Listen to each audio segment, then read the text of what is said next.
आज मासिक पूर्णिमा के अवसर पर श्री सत्यनारायण भगवान की कथा सुनिए।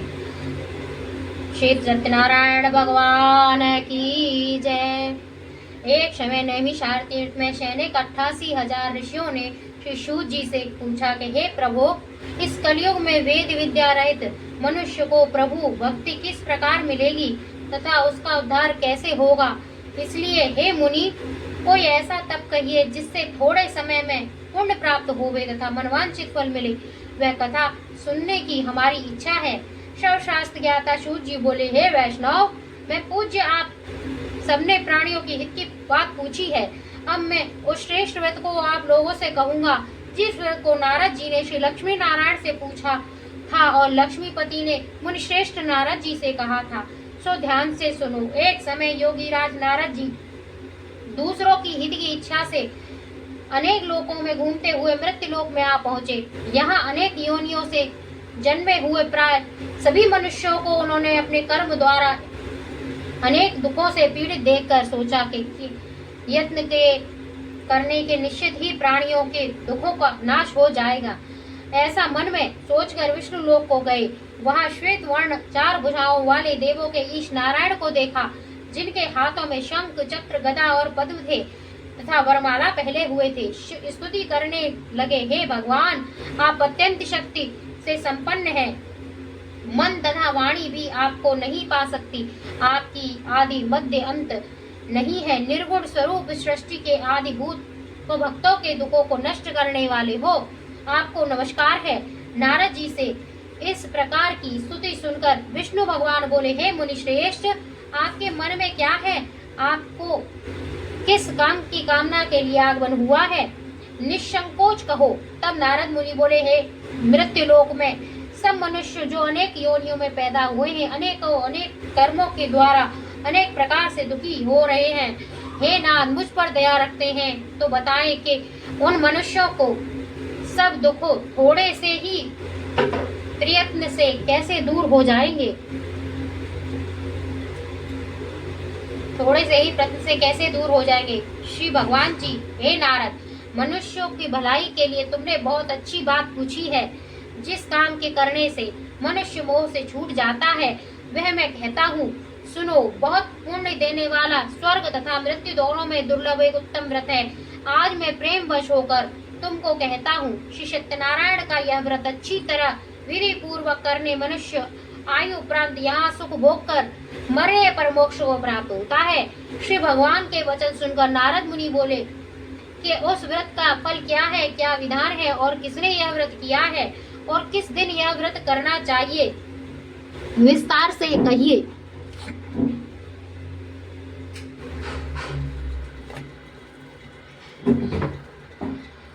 नारद मुनि बोले कि उस दिन व्रत का फल क्या है, विधान क्या है और किसने यह व्रत किया है, उस दिन को यह व्रत विस्तार से कहिए। भगवान बोले, दुख शोक आदि के दूर करने वाला, धन धान्य और बढ़ाने वाला, सौभाग्य तथा संतान को देने वाला यह व्रत सब स्थानों पर विजय करने वाला है।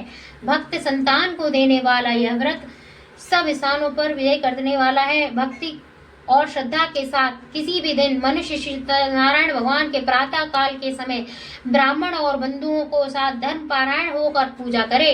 भक्ति भाव से नैवेद्य केले का फल, घी, दूध और गेहूं का चूर्ण सवाया लेवे। गेहूं के अभाव में साठी का चूर्ण, शक्कर, गुड़ ले तथा भक्षण योग्य पदार्थ जमा करके भगवान को अर्पण कर देवे तथा बंधुओं सहित ब्राह्मणों को भोजन करावे। तत्पश्चात स्वयं भोजन करे, नित्य गीत आदि आचरण सत्यनारायण भगवान का स्मरण करते हुए समय व्यतीत करे। इस तरह व्रत करने पर मनुष्य की इच्छा निश्चित ही पूरी होती है। विश्व कलिकाल में भूमि पर यही मोक्ष का सरल उपाय है। प्रथम अध्याय समाप्त। दूसरा अध्याय श्रीमन्नारायण नारायण नारायण भजवन नारायण नारायण नारायण। श्री कृष्ण गोविंद हरे मुरारी, हे नाथ नारायण वासुदेवा, राधे कृष्णा राधे कृष्णा। सूत जी बोले, हे ऋषियों, जिसने पहले के समय में इस व्रत को किया है, उसका इतिहास मैं कहता हूँ, ध्यान से सुनो। सुंदर काशी नगरी में एक अत्यंत निर्धन ब्राह्मण रहता था। वह भूख और प्यास से बेचैन हुआ नित्य पृथ्वी पर फिरता था।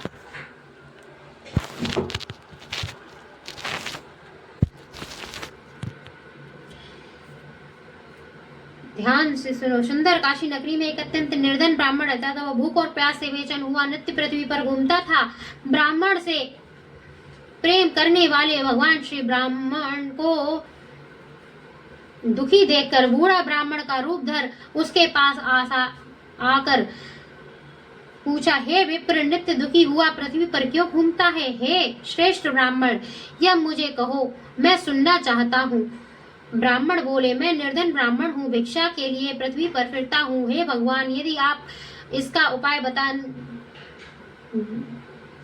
उपाय जानते हैं तो कृपा कर कहिए। वृद्ध ब्राह्मण बोला, सत्यनारायण भगवान मनवांछित फल को देने वाले हैं।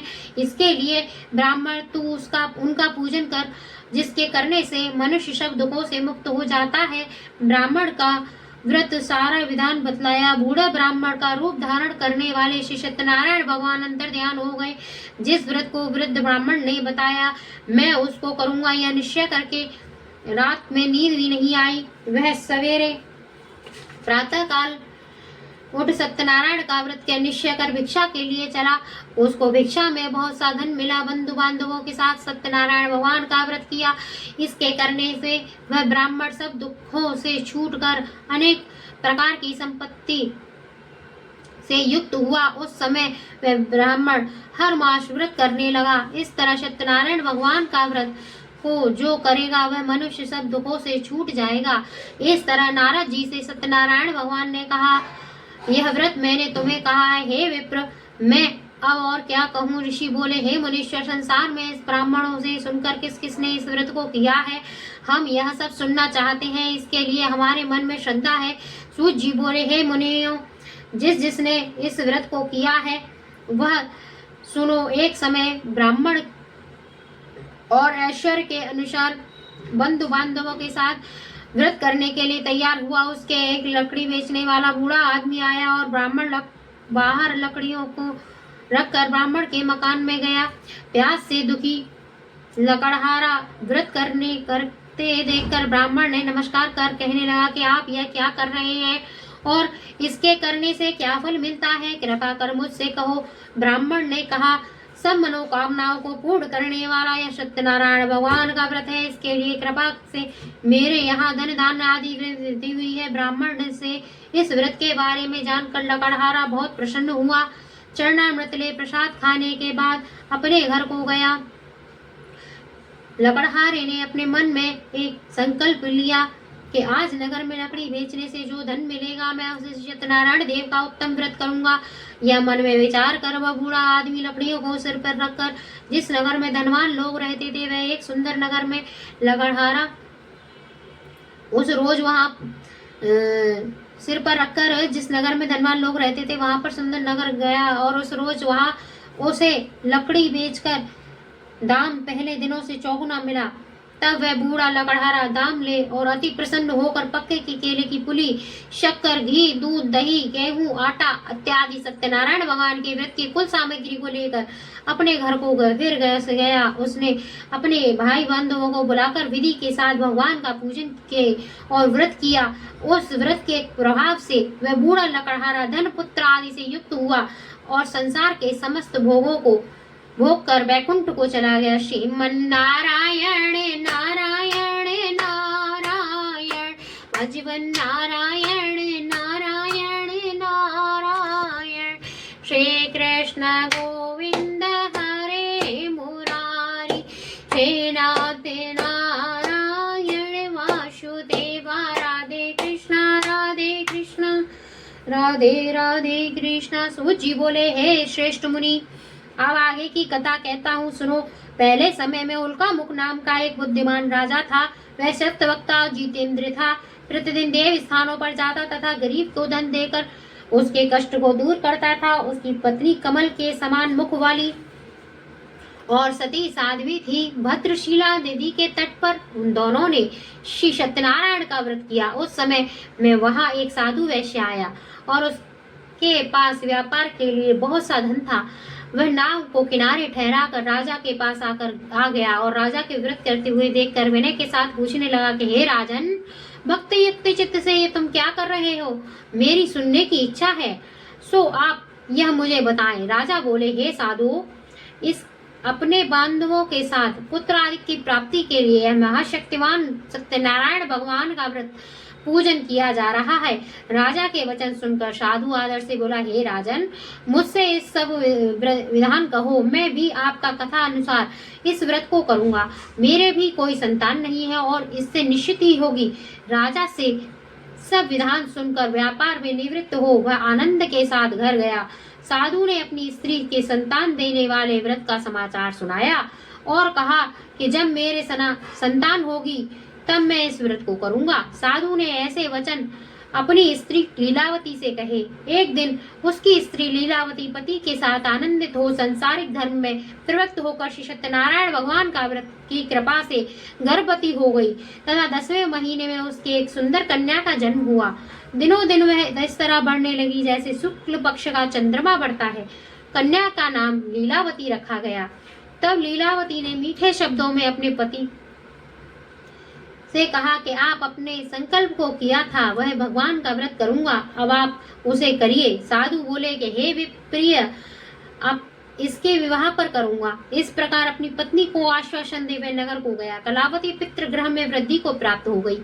साधु ने जब नगर में सखियों के साथ अपनी पुत्री को देखा तो तुरंत ही दूत बुलाया और कहा कि पुत्री के वास्ते सुयोग्य वर देख कर लाओ। साधु की आज्ञा पाकर दूत कंचन नगर पहुंचा और वहां पर बड़ी खोज कर देखभाल कर लड़की के लिए सुयोग्य वाणिक पुत्र को ले आए।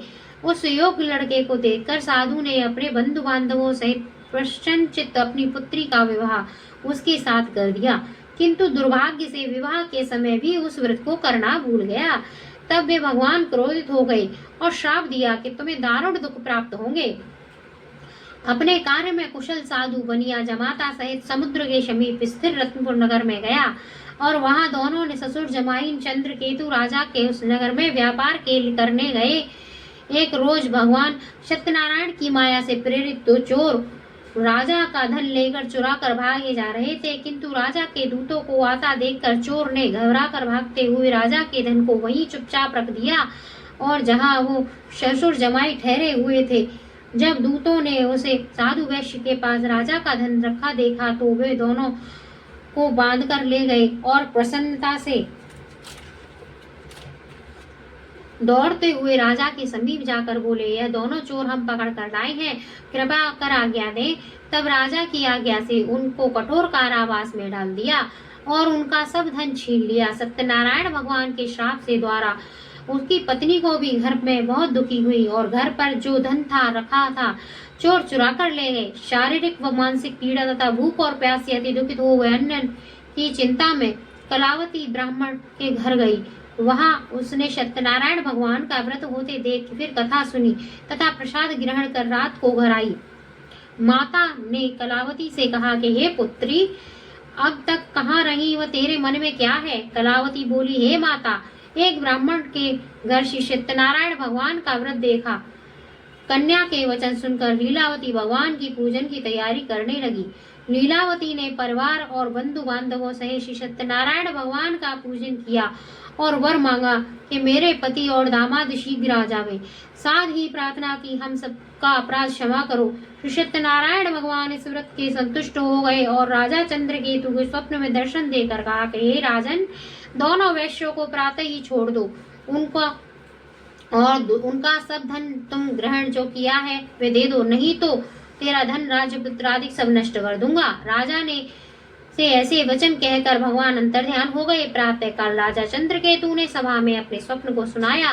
फिर दोनों वाणिक पुत्रों को कैद में से मुक्त कर सभा में बुलाया। दोनों ने आते ही राजा को नमस्कार किया। राजा मीठे वचनों से बोले, हे महानुभाव, भावीवश ऐसे कठिन दुख प्राप्त हुआ है, अब तुम्हें कोई भय नहीं है। ऐसा कहकर राजा ने उनके नए नए वस्त्र आभूषण पहनाए तथा उनको जितना धन लिया था उतना दुगना धन देकर आदर सहित विदा किया। दोनों वैश्य अपने घर को चले दिए।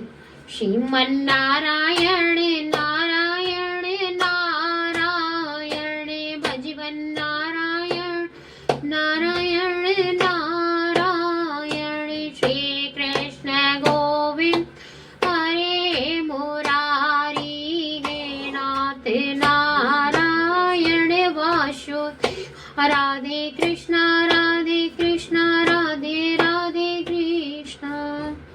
शिवजी बोले, वैश्य में मंगलाचरण करने यात्रा आरंभ की और अपने नगर को चला। उसके थोड़े ही दूर निकलकर दंडी वेशधारी श्री सत्यनारायण ने उनके पूछा कि हे साधो, तेरी नाम में क्या है?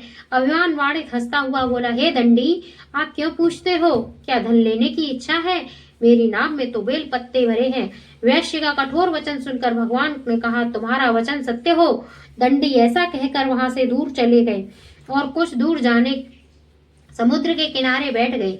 दंडी के जाने पर वैश्य नित्य क्रिया करने के बाद नाव ऊंची उठी देखी, अचंभा किया और नाव में बेल पत्ते आदि देखकर मूर्छित हो जमीन पर गिर पड़ा।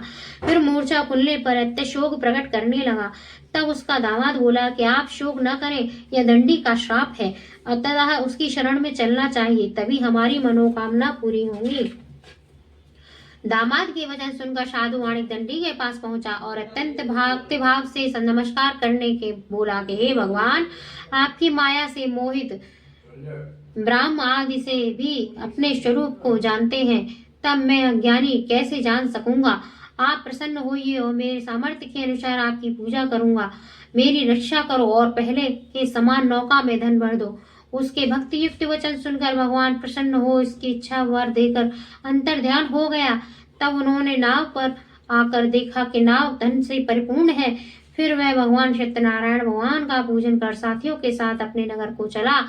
जब अपने नगर को निकट पहुंचा तब दूत को घर भेजा। दूत ने साधु के घर जाकर उसकी स्त्री को नमस्कार कर कहा कि साधु अपने दामाद सहित इस नगर के समीप आ गए हैं। ऐसा वचन सुनकर साधु की स्त्री ने बड़े ही हर्ष के साथ सत्यदेव का पूजन कर पुत्री से कहा कि मैं अपने पति के दर्शन को जाती हूँ, तू कार्य पूर्ण कर शीघ्र आना। माता के ऐसे वचन सुनकर कलावती प्रसाद छोड़कर पति के पास गई।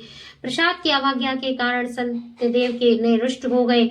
उनके पति को नाव सहित पानी में डुबो दिया। कलावती अपने पति को न देखकर रोती हुई जमीन पर गिर गई। इस तरह नौका को डूबा हुआ तथा कन्या को रोता देख साधु दुखित हो बोला, हे प्रभु, मुझसे या मेरे परिवार से जो भूल हुई है उसे क्षमा कर दो। उसके दीन वचन सुनकर सत्यदेव प्रसन्न हो गए और आकाशवाणी हुई कि साधु, तेरी कन्या मेरा प्रसाद छोड़कर आई है, इसलिए इसका पति अदृश्य हुआ है। यदि उस घर जाकर प्रसाद खाकर लौटे तो इसे पति अवश्य मिलेगा। ऐसी आकाशवाणी सुनकर कलावती घर पहुंचकर प्रसाद खाया और फिर आकर पति के दर्शन किए। तत्पश्चात साधु ने बंधु बांधवों सहित सत्यदेव का विधि पूर्वक पूजन किया। उस दिन वह प्रत्येक पूर्णिमा को श्री सत्यनारायण भगवान का पूजन एवं कथा कहने लगा। फिर इस लोक को सुख होकर अंत में स्वर्ग लोक को गया। श्रीमन्नारायण नारायण नारायण भजवन नारायण नारायण नारायण श्री कृष्ण गोविंद हरे मुरारी हे नाथ नारायण वासुदेवा राधे कृष्ण राधे कृष्ण राधे राधे कृष्ण कृष्ण। सूत जी बोले, हे ऋषियों, मैंने और भी कथा कहता हूँ, सुनो। प्रजापालन में लीला तुंगध्वज नाम का एक राजा था। उसे भी भगवान का प्रसाद त्याग कर बहुत सा दुख पाया। एक समय वन में जाकर वन्य पशुओं को मारकर बड़े ही नीच आया और वहां ग्वालों के भक्ति भाव से बंधु बांधवों से सत्यनारायण भगवान का पूजन करते देखा। राजा देखकर भी अभिमानवश वहां पर नहीं गया और न नमस्कार ही किया। जब ग्वालों ने भगवान को प्रसाद को उसके सामने रखा तो वह प्रसाद त्याग कर अपनी सुंदर नगरी को चला। वही उसका अपना सब कुछ नष्ट पाया तो वह जान गया कि सब भगवान ने किया है। तब वह विश्वास कर ग्वालों के समीप गया और विधि पूर्वक पूजन कर प्रसाद को खाया और सत्यदेव की कृपा से पहले जैसा था वैसा ही हो गया। फिर दीर्घ काल तक सुख भोग कर मरने पर स्वर्ग लोक हो गया। जो मनुष्य इस परम दुर्लभ व्रत को करेगा, भगवान की कृपा से उसके धन धान्य से प्राप्ति होगी और तथा सब मनोकामनाएं पूर्ण होंगी। अंत में वैकुंठ धाम को जाता है। जिसने पहले इस व्रत को किया है अब मैं उसका दूसरा जन्म की कथा कहता हूँ।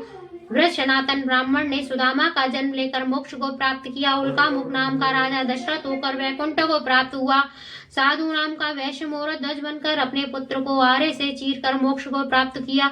महाराज तुंगध्वज ने स्वयं भू होकर भगवान में भक्ति युक्त कर्म कर मोक्ष को प्राप्त किया।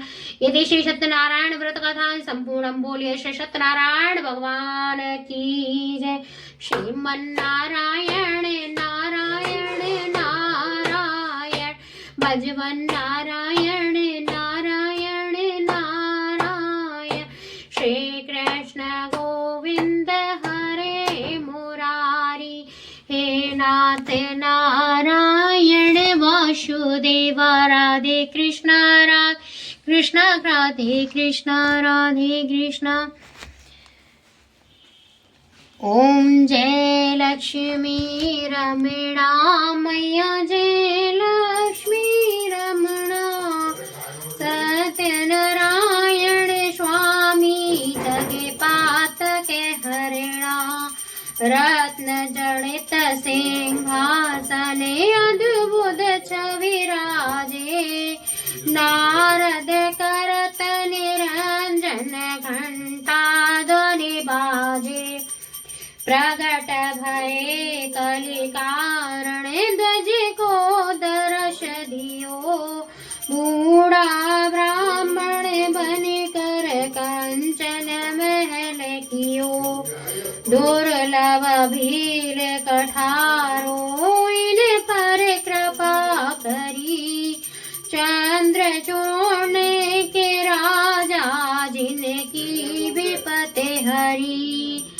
वेश मनोरथ बायो श्रद्धा तज दीनी। सो फल भोग्य प्रभु जी फिर स्तुत कीनी। भाव भक्ति के कारण छिन छिन रूप धरो। श्रद्धा धारण कीनी तिनके काज सरो। ग्वाल बाल संग राजा वन में भक्ति करी। मन वांछित फल दीनो दीन दयाल हरि। चरण प्रसाद सवाया चढ़त प्रसाद सवाया। कदली फल मेवा धूप दीप तुलसी से राजी सत्य देवा। श्री सत्यनारायण जी की आरती जो कोई जन गावे। कहत शिवानंद स्वामी कहत हरि हर स्वामी। मन वांछित फल अवेशी सत्यनारायण हरि। ओम श्री आशुतोष महाराज की जय। सद्गुरु महाराज की जय। श्री आशुतोष महाराज जी की जय। आज श्री गुरु पूर्णिमा पर सद्गुरु के चरणों में कोटि कोटि नमन। आरती हम करते हैं तिहारी। आशु पिता है मंगलकारी। सारे जग के यद रखते हो। दीन दुखी है संबल का।